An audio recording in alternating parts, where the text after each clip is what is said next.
Elixir's Ash framework makes it easy to model domains with a clear set of attributes, relationships, and actions. For example, a resource may have a relationship with another one, support simple CRUD or more complex actions, and even have policies and validations. Once resources are declared, the framework shines by generating TypeScript bindings, APIs, forms, and even tools in AI chat applications. I've shown off a few of these in other videos on the channel.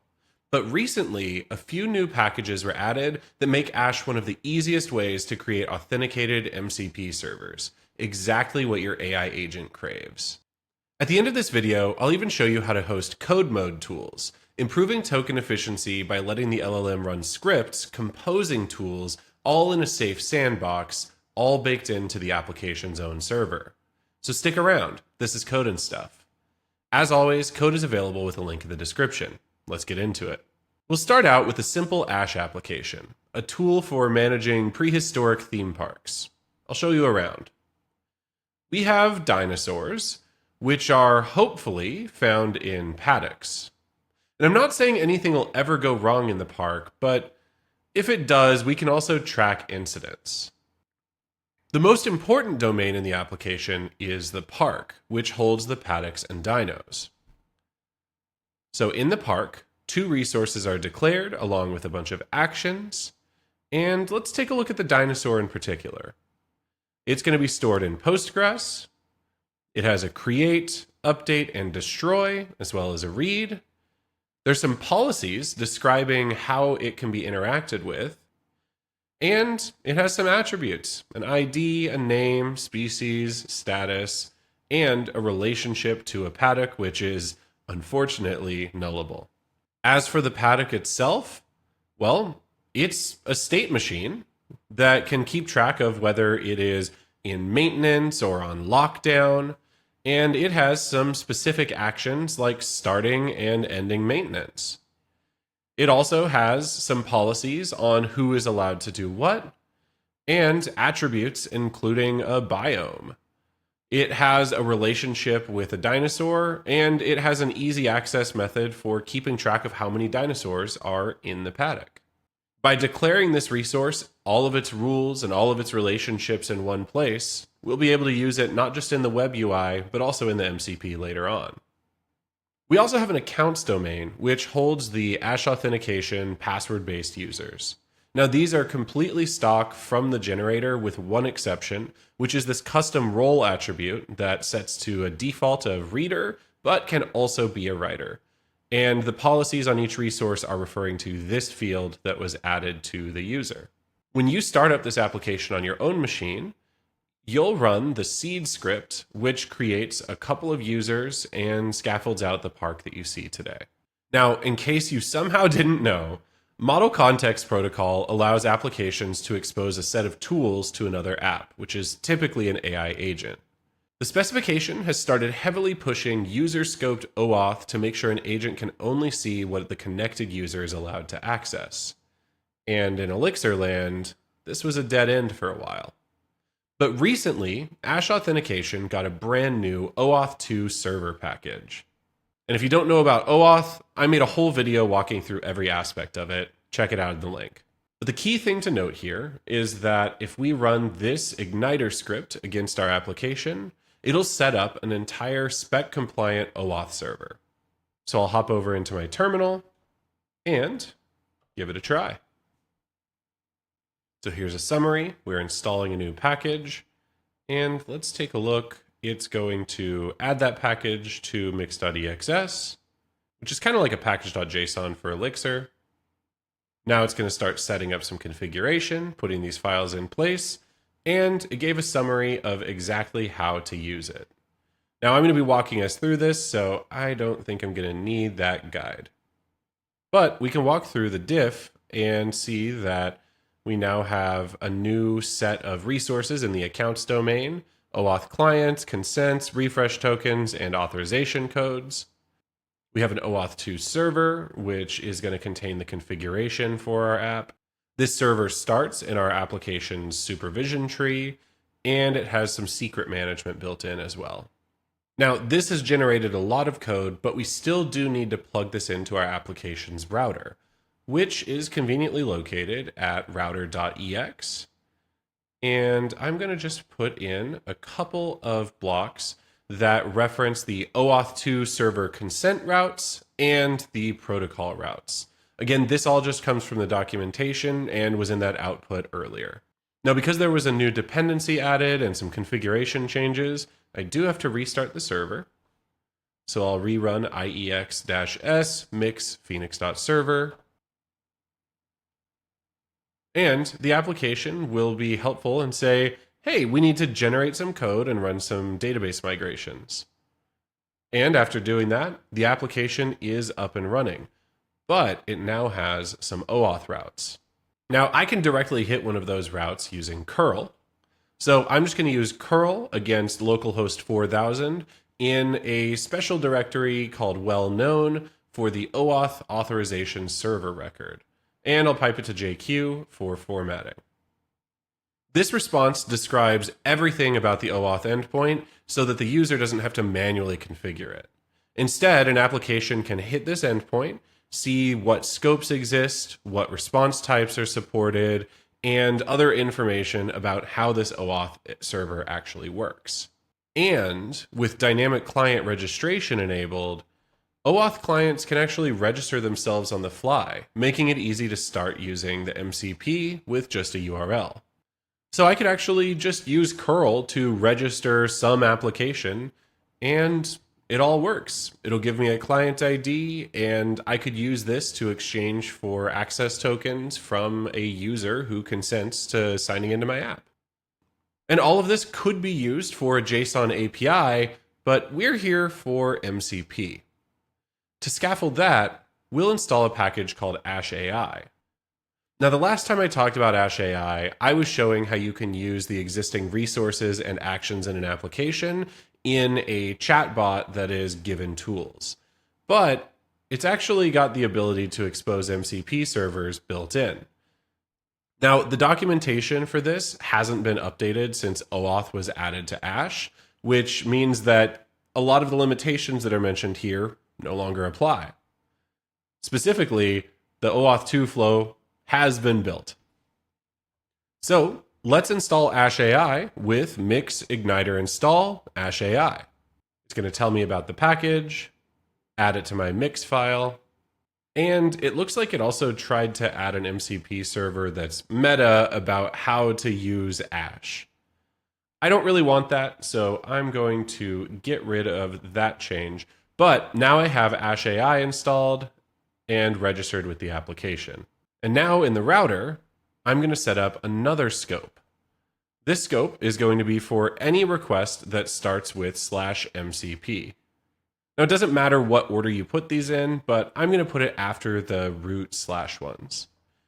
So anything that starts with /MCP is going to be forwarded to the MCP router that came from the AshAI package. We'll give it a list of tools later, but let's make sure we've got everything wired up properly. And speaking of setting it up, I'm going to create a pipeline just for the MCP, which will make sure that the user gets loaded from our OAuth 2 server's bearer token. And to use that pipeline, I'll just write pipe through MCP. With that route registered, I should be able to go into Claude Code and register a new MCP server. In this case, it's going to be called Amber, the name of our application, and we'll use the HTTP transport going to localhost 4000 /MCP. Now, if I open up Claude, go to /MCP, I can see that the server's there and it needs to be signed in. So we'll hit Authenticate, which is going to open up my browser to this URL, which is a consent screen that you'll see in any OAuth application. And you can customize this screen, but I'm going to just leave it with its default and hit Approve. And just like that, Claude Code says that we are connected. So now, if I go into /MCP, take a look, well, there's no tools, but that's exactly what we expected. So let's start registering the tools.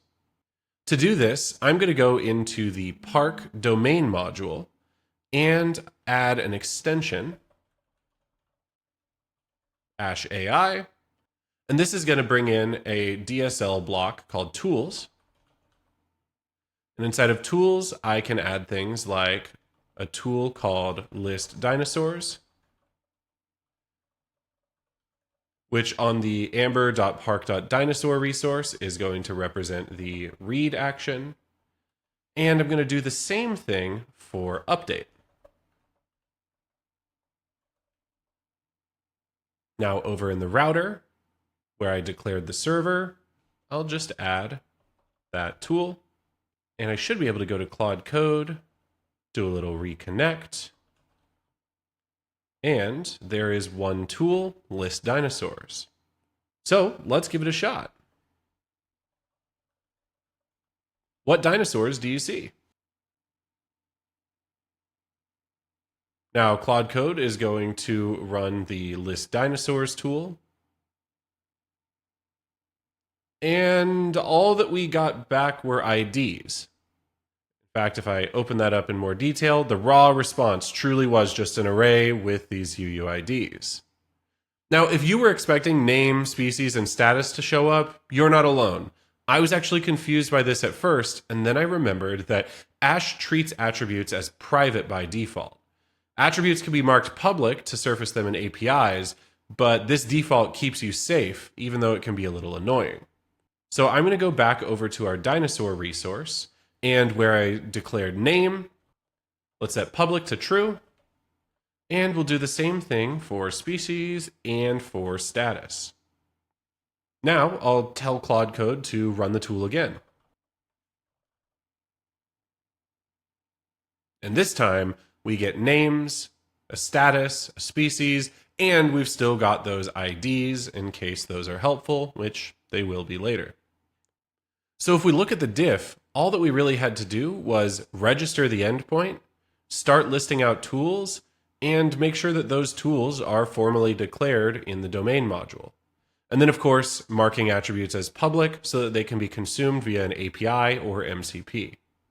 Now let's add this update dinosaur to the MCP server. I'll go /MCP, reconnect, and, well, there's still only one tool. Now, Ash AI is doing something really interesting here that I haven't seen from very many MCP servers, and I think is a really good idea. It checks to see if there's any possible way the user would be allowed to call a tool.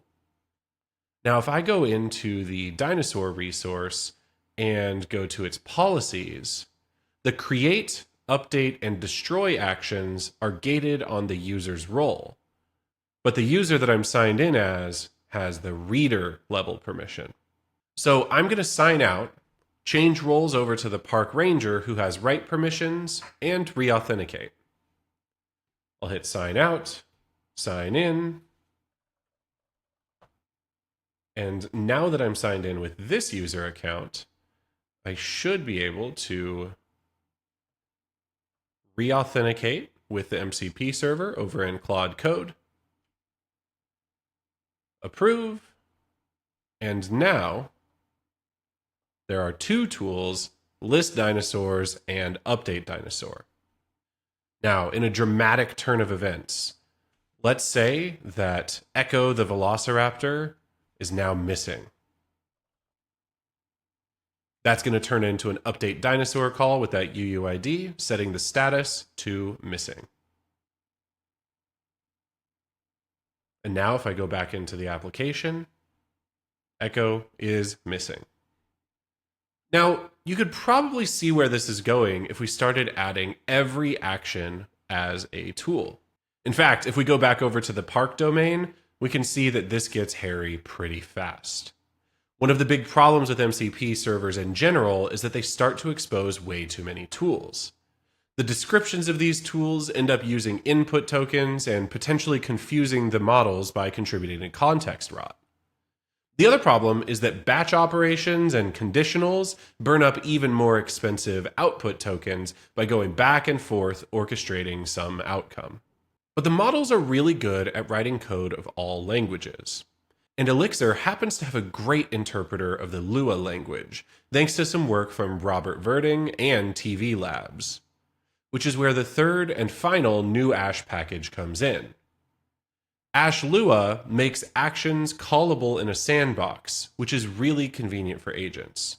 So any action on a resource could potentially be exposed to a Lua script, and then that script is evaluated with a specific user's context in mind. So, and you're probably seeing a pattern here, I'm going to go into my shell and run mix igniter install ash lua. And after a few insertions, the package is now in place. Now, when integrating with Ash AI, there's actually this entire page of documentation that describes exactly what to do. But I'm just going to go and do it in the Amber application. So the first thing is I'm going to create a new domain module, and I'll just call it agents. This is going to be a standard Ash domain, which means that it holds some number of resources, and because I have the Ash AI extension, it'll also have the ability to expose tools. Now, whenever you register a domain for the first time, you also have to put it in your config file so that Ash knows to look for it. So I'll copy this name, go to Ash domains, and add it right here. But an empty domain doesn't really do much for us. So let's create a resource called MCP actions. I'll create a new directory called agents, and it'll contain MCP actions.ex. Now in this case, I'm going to expose the read and update actions on the dinosaur, the read on the paddock, and read on incident. We can put whatever we want in here, and this will be the surface area for programming inside of the MCP with the Lua scripts. Now this eval actions and resource DSL comes directly from the Ash Lua package, and it's more formally defined there. Now, a resource in Ash doesn't necessarily have to be tied to a database or even have attributes. The most important thing is to have actions. So this is an action-only resource in the Amber Agents domain that exposes two actions internally. One is to scan documentation, and the other is to evaluate a Lua script. Now we're going to expose those two actions as tools inside of the domain. So the domain contains the MCP actions resource, and it has two tools, Ash Lua docs and Ash Lua eval. I could name this anything I want to. In fact, let's say Amber Lua docs, Amber Lua eval. This is going to be the name of the tool over in the MCP server, and it's going to go to the docs and eval actions of our MCP actions resource. Now that was a lot of terminology, but all that you really need to know is we have two new tools. Those tools come from this DSL, and this DSL refers to whatever resources and actions we actually want to expose. So with these tool names in hand, I can go over to the router, and instead of exposing every single action, I'm just going to expose Amber Lua docs and Amber Lua eval. I'll get rid of the dinosaur specific tools, and this is now our surface area. Now I'll go over to Claude Code, and I don't want it to be confused about those old tools that it did see. So I'm going to clear the session, go to MCP and reconnect so that I can reload those latest tools. And again, those tools are the docs and the evaluation. Let's test drive this by asking Claude to update the status of all sick dinosaurs to healthy. With that task, it'll dig through the documentation to find the list and update operations. Now specifically, it's looking for the dinosaur statuses, it's trying to figure out the read operation. All of this progressive disclosure of documentation is really valuable and token efficient. And finally, it wrote a script that's going to read through all of the sick dinosaurs, ask for the ID, name, and species, and then go through and loop to find all of the dinosaurs that are impacted, and then return the result. In this case, only one was sick and has now been updated to healthy. Similarly, let's do something where we want to update all missing ones to healthy. Healthy is just our normal status in this application. Now here it came up with a script, and because the script is able to do multiple actions all in one tool call, it's able to loop, do conditionals, do filters. All of this was done in a pretty token efficient manner. Now, depending on the workload, this code mode of execution could save orders of magnitude of tokens and speed up the performance of complex operations. And because it is all backed by Ash actions, and because actions have policies, and policies refer to the actor, the user who's performing it, all of this is fully authenticated and will follow all access control patterns that you've established in the app, which really just needed to be defined as policies. Consistent with the rest of the Ash framework, it's really easy to combine the authentication, AI, and Lua packages to expose an existing domain model through brand new protocols. This composability is one of the biggest advantages of building on Ash, and it just keeps on getting stronger as time goes on. I'm excited to see what comes next. This has been Code and Stuff. Thanks for watching.